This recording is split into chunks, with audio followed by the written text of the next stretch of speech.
right, morning at NTV will not tire when it comes to telling you what you need to be doing before you leave your humble abode. Only 1,000 Uganda shillings, you'll be able to protect yourself with a simple face mask like this one. Before you leave your humble abode, please, you'll be protecting the people that you've left back at home with the infections. And also, you'll be stopping yourself from getting infected, stopping the policymakers from calling for another lockdown. You know what happens when their livelihoods are put on hold. Yes, the people at home grapple the most, so when you protect yourself and don't get infected, we don't have another lockdown, we don't have a third wave, and a normal life continues. So please, wear a face mask and social distancing of at least 2 to 3 meters. I do have Barbara Birungi Mutabazi, the co-founder of Hive Collab, a co-working space for startups. And we want to talk about the Japan International Cooperation Agency's project survey on startup ecosystem strengthening in the Republic of Uganda. We want to understand the current status and identify challenges faced by Uganda's startup companies and the ecosystem at large. Thank you very much for joining us. Thank you for having me. All right, Uganda is ranked as the most entrepreneurial country in the whole world. I'm telling you, 30%. In the United States, if you look at the US, it's around 7%, Japan 11%, but Uganda 30%. The most entrepreneurial country in the world. But guess what? Most of these startups do not live to see their first birthday. Barbara, I would like to know why. But first of all, let's not get into the nitty-gritties before you tell us about Hive Collab and JICA. Cool. So Hive Collab is Uganda's first innovation and incubation space actually supporting tech businesses. I like that. We started over 10 years ago, and the idea for us was to support more young people starting their own businesses and creating solutions that are going to solve Uganda's challenges in all the sectors, agriculture, education, with a touch to technology, because we figured that technology as an enabler has the ability to help this country grow socially and economically if we support our young people. After all, more than half our country's population is below the age of 30. And these are the technologically savvy people. Yes. Go and ahead. Also the unemployment rate being high, even 10 years ago, we wanted to support young people create their own businesses. You know how our education system trains you to look for a job, where your parents are telling you who will employ you if you do this course. We wanted to support more people to get into technology because we saw it as one of those sectors that can literally get you a job in anything. You can start your own job, you can work for a company in the UK while you're in Uganda. So we wanted to support young people look at innovation as a way to grow themselves. And then JICA is Japan's International Cooperation Agency in Uganda, and one of their goals is, of course, they are here to help Uganda grow economically and socially. And so one of the things that they've noticed that is key in their support, or one of the ways they want to support, is innovation in Uganda. Looking at the entrepreneurs that we have, they've seen that there's value in the businesses that we are starting. So they want to see where are the challenges and how can they come in, working with the local people. They don't want to do JICA bringing Japanese to do this. No, they wanted to work with the Ugandan businesses that are already supporting entrepreneurs. How can they help us help the young people in Uganda? So how can they help people like Hive Collab with the requisite information and tools that you need that you will pass on later on to the learners or the students? When they help an entrepreneur, they're helping me as Hive Collab. I like that. Because my goal is to support young people grow businesses to 1 million, 2 million, 5 million US dollars. And so if Japan is saying, we have investors in Japan who would like to invest in Ugandan businesses, but we want to first understand why aren't more people investing in Ugandan businesses. When you look at investment that came into Africa, into the African continent. Foreign investors. Yes, foreign investment that came into Africa in the year 2020. It's over 300 billion, it's over 300 billion that came in. And when you look at even just our neighbor Kenya, they got over 300 million, about 305 million US dollars investment coming into Kenya. When you look at investment that came into Uganda, only 11.6 million US dollars. There's such a huge discrepancy. And is it the political atmosphere? It contributes, but not mainly. It's not the main reason as to why there's no... We even give tax havens to foreign investors who are coming to do business in Uganda. We are not giving tax haven to local startups that are working in the country.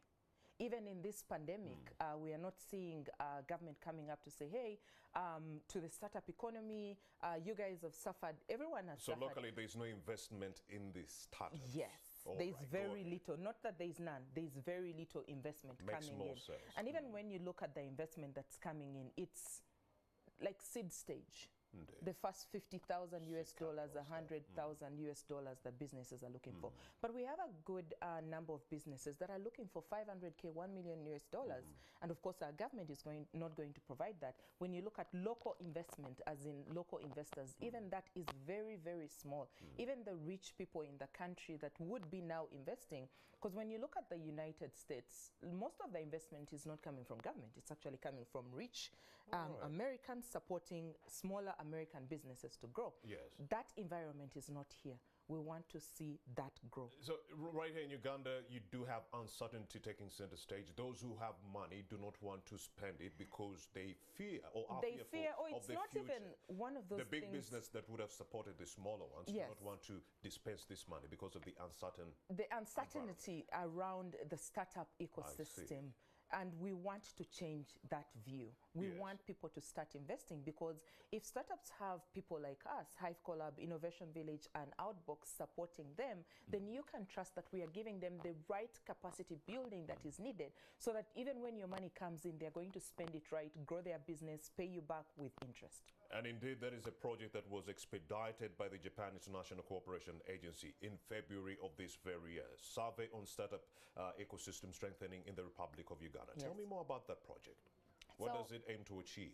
The aim is to really support the growth of the ecosystem, which is why you see that when JICA was looking for who to work with in Uganda, they did not only come to Hive Collab or Outbox or Innovation Village. They said, we want to work with all of you. Even us, before even JICA came on board, I think it was about 2012 when we started looking at ecosystem development, where we started an organization that was called Business Incubation in Uganda, BICU. And years later on, we get more partners coming on like Innovation Village and saying, yeah, let's build this. And so Startup Uganda was birthed with support of other development agencies like UNCDF. And so the idea for us is to support growth of the whole ecosystem. We are all aiming towards the same thing. But if we work together, we can even lobby government much faster to get them to support, to create a more supportive environment for Uganda's startup ecosystem. Yes, Barbara. So that is why Japan came in. They wanted to understand why is there little investment coming in. So growing that and understanding the challenges that go beyond even finance. Would you say that that growth has been affected by the COVID-19 pandemic moving forward? Definitely, definitely. Yes. Businesses have closed. A number of startups are actually closing shop. They cannot afford to either be in the premises they were in before, they cannot afford to keep the staff they had, because their operations have been disrupted by the lockdowns, by people dying, by loss of customers, because people are holding on to their money. So businesses have been affected, definitely. And so this challenge comes in to help recover the economy, especially startup, the startup ecosystem in Uganda, to help them bring more money into the ecosystem so that they can recover. Okay, what challenges did you grapple with before the onset of this COVID-19 pandemic, and what kind of challenges have been birthed as a result of this same pandemic?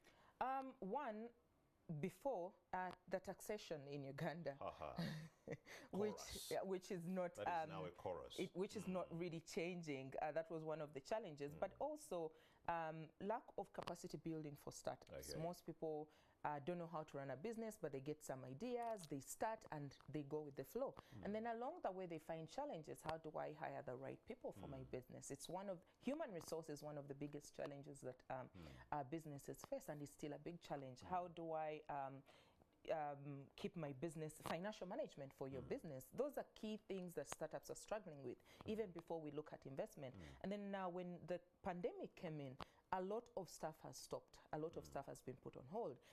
There are people who used to go to other countries to shop for their businesses. That has been stopped. Of course, there's the digital economy where you can send for things, but most people prefer to go and pick up stuff. If economies are locked down, then a lot of business is not happening. So businesses are failing. Businesses are closing. You would be amazed at the number of businesses, small businesses that have closed in this country and are not going to be able to open So many again. of them, Barbara. Exactly. So taxes were a challenge before the onset of this pandemic. Taxes are still a problem. July 1st, they instituted a new set of tax regimes. Yes. You do have a 12% levy on Internet. not only internet. I did see Data. 12% at tax on airtime, Yes. value-added services, and internet data. Won't this affect the impact? Won't it affect the absorption of more startups that want to get into the digital economy? Absolutely. Go ahead. Absolutely. Also, If already we were not able to afford the percentage that was put on internet in the past, and people found ways around it, VPN and all, and now it is on, you can't avoid it now. VPN is not going to help you avoid taxes now. As long as you're buying data, it's on there. So it's a trap. Exactly. So that extra amount of money that has been put on a business operations, most businesses cannot afford in the long run. So we are going to see businesses. Taxes, the unfavorable political environment, the unfavorable The increase in raw material costs. COVID-19 environment. Are those some of the reasons why 30% of the business startups that are, started in Uganda do not see their first birthday? Absolutely. Remember when we started this conversation, we were Absolutely. saying Uganda is ranked as the most entrepreneurial country. 30%, yes, of Ugandans have started businesses. That is 7% in the US and 11% in Japan. But how come these many attempts have not led to any success?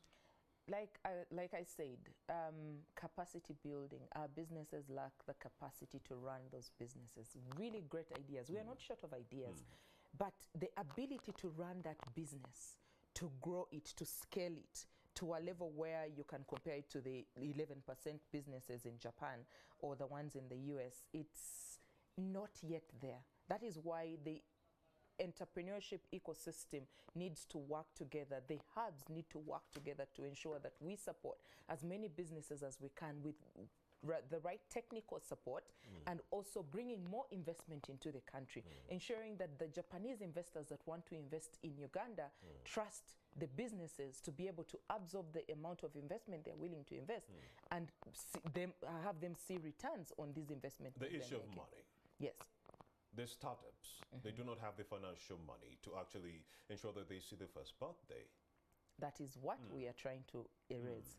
We've seen where the challenges are. Now we are trying to close those gaps by bringing in other investors, external investors who are willing to invest.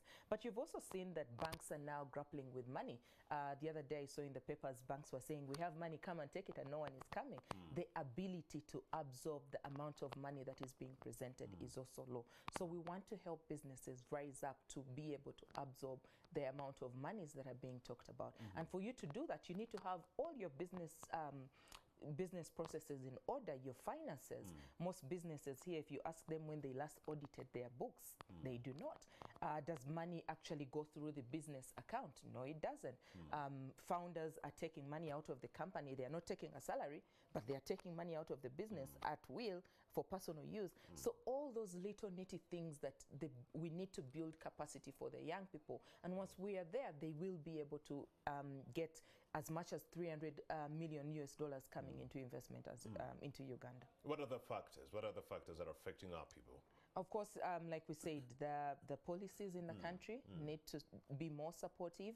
We need to build capacity so that the businesses are able to take in the investment that's coming in, and then also invite more investors to come into Uganda and see the value and invest more in the business. All right, Barbara Birungi Mutabazi, co-founder of Hive Collab, a co-working space for startups. Thank you very much for coming through.